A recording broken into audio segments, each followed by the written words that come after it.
I posted a video recently about how I keep my dog leashed inside the house like 70% of the time, and the comments were very mixed. I feel like if you get it, you get it. If you have never heard of this or tried it, you're probably like, why would you leash your dog inside the house? But believe it or not, it's actually a very common training practice, especially with younger dogs, adolescent dogs. It has been extremely helpful for us, and I would say there's like three main situations it really helps with that I will go into. I will also say my dog has always been a little bit of a menace. He was a very difficult puppy. He was a very difficult teenage dog. We are finally just now getting a hold of things around 18 months old. He is definitely just the type of dog that gets himself into trouble. So the first way that this has helped us is really just keeping him from doing things we don't want him to do. Counter surfing, being destructive, grabbing things he should not grab. He's a golden retriever. He wants to retrieve absolutely everything. And we were noticing when he would steal something and run off and we're chasing him trying to get it from him, he thought it was a game. Like he thought we were having fun, and that was just reinforcing that behavior. Having 6 feet of leash off of him allows us to quickly grab him, put him into a sit, have him drop something. Does he always drop it? No, but it at least is not reinforcing like us chasing after him and him thinking that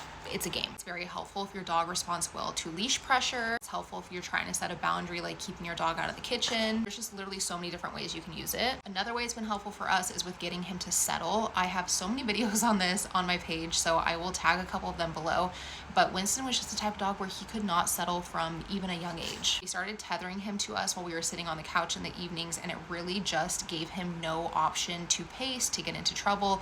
His only option was to settle and lay down, and it kind of taught him when he needs to be calm and relax. We've been doing that now for the last like 3 months and have had so much success with it. That's kind of like what introduced us to leashing him inside the house in the first place. And then lastly, we always leash him when we're about to have guests over. Again, he's still young, so he gets very excited when we have guests over.